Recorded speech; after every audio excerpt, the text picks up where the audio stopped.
Ang Saliwindakan Dance Company ay isang child-led organization mula sa Potrero, lungsod ng Malabon. Bahagi ng mga pangtanghalang grupo sa Malabon Allianza Incorporated na affiliated sa NCCA Dramatic Arts. Ngayong tayo 21, inihahandog po namin ang aming proyektong Walang Dulo ang Baghari! Ako po si Jun Valescosio, ang Artistic Director ng Saliwindakan Dance Company. Before Walang Dulo ang Baghari production ay nagkaroon kami ng usapang baghari na tumatalakay sa mayamang karanasan ng mga LGBTQIA+, may hirap, batang babae at children with disability. At mula sa pagbabahagian mula sa aming grupo at mga kapatid at kaibigan na LGBTQ ay nabuo ang kwento ni Toto. Ako po yung gumanap na Toto po sa Walang Dulo ang Baghari. Si Toto po ay isang bakla, hindi nakapagtapos ng pag-aaral at isang mahirap. Sumasalamin si Toto sa mga batang gustong makapagtapos ng pag-aaral. Natutunan ko po sa karakter ni Toto na hindi po dapat tayo bumase sa papel na may imprenta at mas marami po tayo natututunan sa labas ng paaralan kagaya ng kalsada, iskinita at looban sa mura nating edad, isip at kamalayan. Dito sa grupong ito, hindi lamang pagsayaw o pag-arte ang tuturo sa amin. Dito din nabubuo ang pamilya, pagkakaibigan, life skills, leadership at camaraderie. Nung production namin ay gumanap ako bilang kaibigan ng isang bida na si Isang. Dito ay pinakita namin sa mga manonood ang danas at hirap ng isang batang dumaranas ng child labor. Dito ay ipinakita namin kung gaano nga ba kahirap ang binibitbit or ang pinapasa nila sa pang-araw-araw na buhay upang matawid nila ang kanilang pangangailangan sa isang araw. Gumanap po ako bilang isa sa mga kaibigan ni Tenten.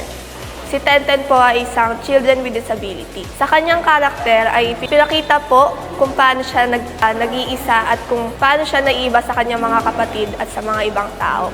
Na dapat hindi hinihiwalay at natatamasa niya ang kanyang mga kalapatan.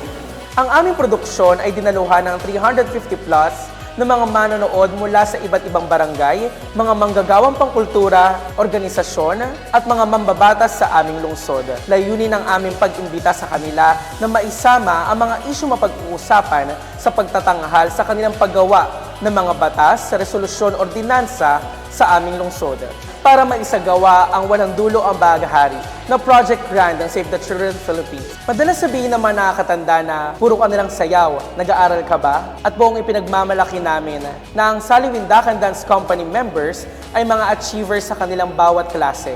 Tuloy-tuloy ang pagsusulong natin ng mga karapatan ng LGBTQIA+, partikular ng mga bata with diverse SOGSC. Sa katunayan, nabigyan ng ikalawang pagkakataon ng Saliwindakan na maging bahagi ng pondong pambata para sa Project Pride. Ito ay ang pagbibigay ng grant sa mga child-led organization na makabuo ng mga proyekto patungkol sa LGBTQIA+. Setyembre ngayong taon, inaasahan ang ikalawang produksyon na may titulong Si Ador sa loob ng aparador.